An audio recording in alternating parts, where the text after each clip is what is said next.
Eh bien, bonjour, bonsoir, j'espère que vous allez bien, c'est Flo. Et aujourd'hui, on se retrouve pour parler des spoilers du chapitre 391 de My Hero Academia. Avant que cette vidéo ne commence, je vous le rappelle, si vous voulez me soutenir sur les prochaines vidéos, n'oubliez pas de vous abonner à la chaîne. Du coup, c'est parti. Vous allez voir, ce chapitre, il va être très court, comme les derniers qui sont sortis.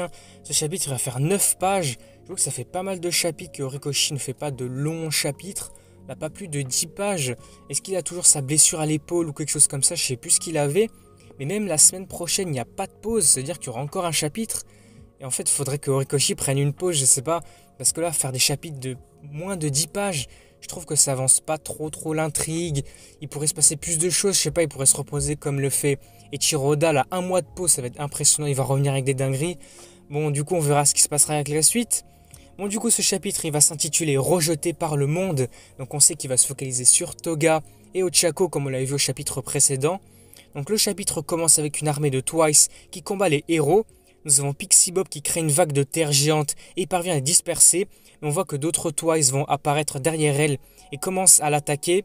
Tiger des Pussycats également va crier son nom. Mais lui aussi, on va voir qu'il est pris dans l'attaque incessante des clones de Twice. Ensuite, une narration va commencer alors à expliquer le fonctionnement de l'alter de Toga et à dire que les héros n'ont aucun moyen de savoir combien de sang elle a stocké, mais que même s'ils le savaient, cela n'aurait pas d'importance.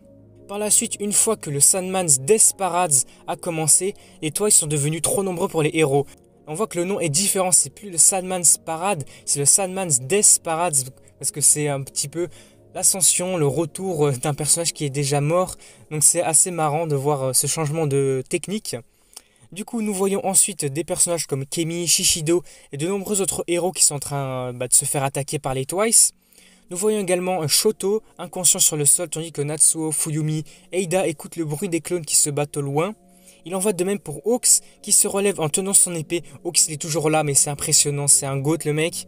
On voit que Ida n'est pas près des Todoroki et Hawks non plus, ils sont un peu dispersés. Voilà, ils sont tous éloignés les uns des autres, mais tous peuvent entendre la Sandman's Death Parades. On voit ensuite Ochako flotter dans les airs pour se libérer des clones qui l'entourent, mais on voit qu'elle sera frappée au visage par le ruban de mesure de l'un des Twice. Toga se demande ce qui est arrivé à Toya et s'il est vraiment mort, se demandant si elle n'a pas encore perdu un autre ami. Ochako s'accroche à son bras en utilisant son espèce de grappin et va utiliser une nouvelle attaque spéciale qui va s'appeler Zero Gravity Space Walk. Elle dit qu'elle ne connaît Toga que depuis peu de temps, depuis l'été de l'année dernière, et que depuis ce temps, son opinion sur elle a beaucoup changé.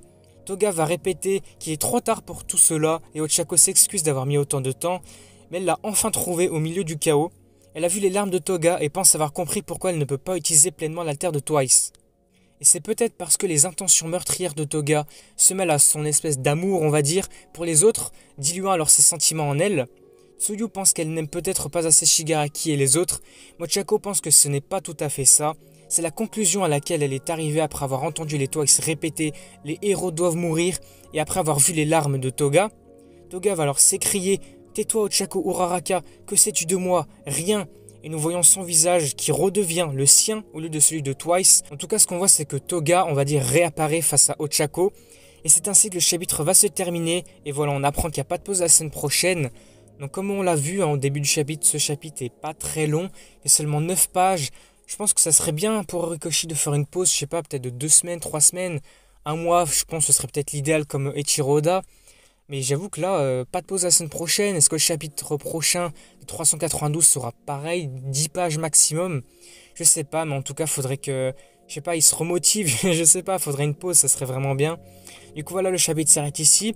Bon, même s'il était un peu court, il aurait été quand même intéressant. Voilà, ça avance un petit peu l'intrigue. Mais bon, ça aurait pu avancer davantage. Du coup, n'hésitez pas à me dire ce que vous en avez pensé dans les commentaires. Si vous avez aimé, n'hésitez pas à me le dire, tout ça. N'hésitez pas à vous abonner à la chaîne pour me suivre sur les prochaines vidéos spoilers d'autres mangas. Là, par la suite, on va avoir une vidéo Jujutsu Kaisen qui va également sortir aujourd'hui. Du coup, n'hésitez pas à vous abonner pour voir celle-ci également. Du coup, moi, je vous dis à la prochaine.